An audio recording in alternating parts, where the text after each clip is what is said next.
Indonesia diajari main bola di kandang sendiri, media Vietnam sindir netizen. Makanya, kalau belum pernah juara nggak usah jadi sok king-kingan. Malaysia ejek timnas. Tutorial cara kalahkan Vietnam ada di sini ya Bang.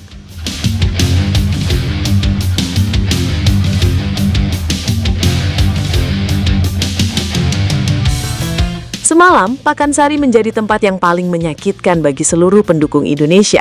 0-3 di kandang sendiri. Dari tim yang sehari sebelumnya kita semua sudah mulai hitung-hitung akan kita singkirkan dari fase grup. Dan sekarang, giliran kita yang dihitung-hitung orang lain. Nguyen Xuan-son, striker yang sebelum turnamen dengan gagahnya berteriak kalian mau dibantai berapa kosong, malam tadi mencetak gol ketiga Vietnam di menit ke-71 saat 30.000 supporter Indonesia yang datang dengan penuh harapan duduk tidak tahu harus berbuat apa.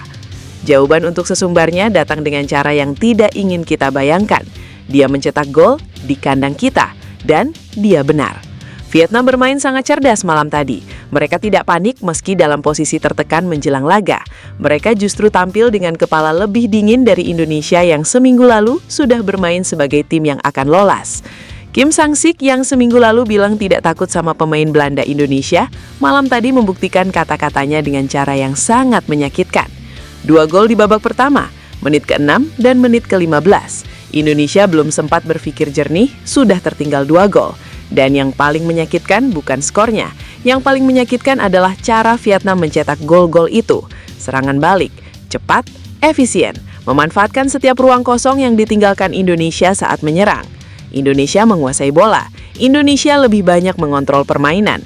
Tapi kontrol tanpa ketajaman tidak ada artinya di depan tim yang bermain setepat dan efisien Vietnam malam tadi. Dan malam ini, media Vietnam yang seminggu lalu dengan pahit menulis tentang kemungkinan gugur di fase grup, hari ini menulis dengan nada yang sangat berbeda. Mereka tidak hanya merayakan, mereka menyindir. Makanya, kalau belum pernah juara, jangan sok king-kingan. Kalimat itu menusuk, dan tidak ada cara untuk membantahnya dengan argumen apapun hari ini. Karena faktanya memang begitu.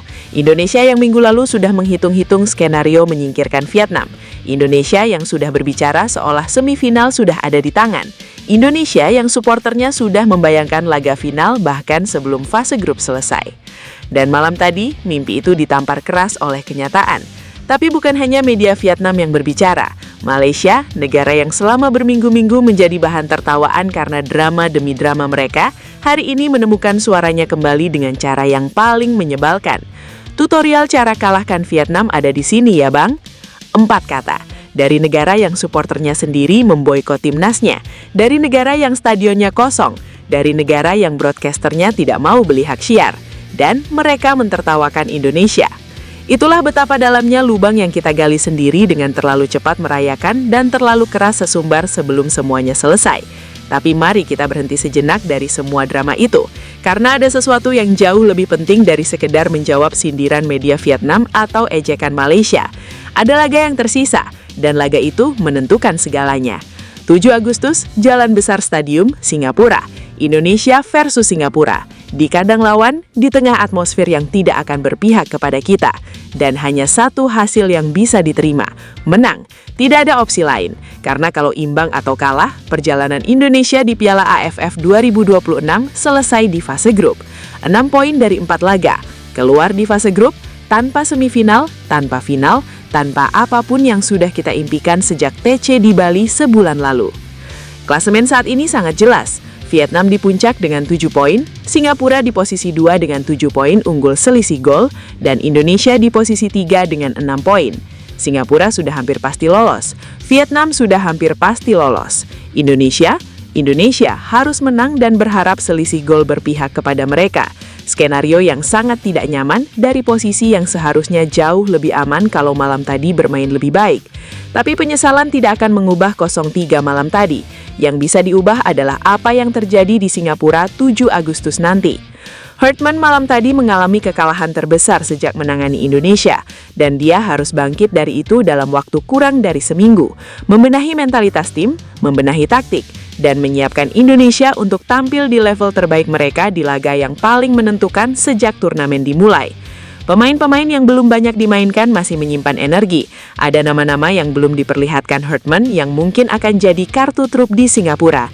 Dan skuad Indonesia masih punya kualitas yang cukup untuk menang di kandang lawan kalau semua tampil dengan kepala dingin dan motivasi yang tepat. Karena masalah malam tadi bukan soal kualitas. Masalah malam tadi adalah mental dan persiapan yang tidak pas untuk menghadapi tim yang bermain dengan desperation dan strategi yang sangat terencana. Vietnam yang tertekan justru tampil lebih baik.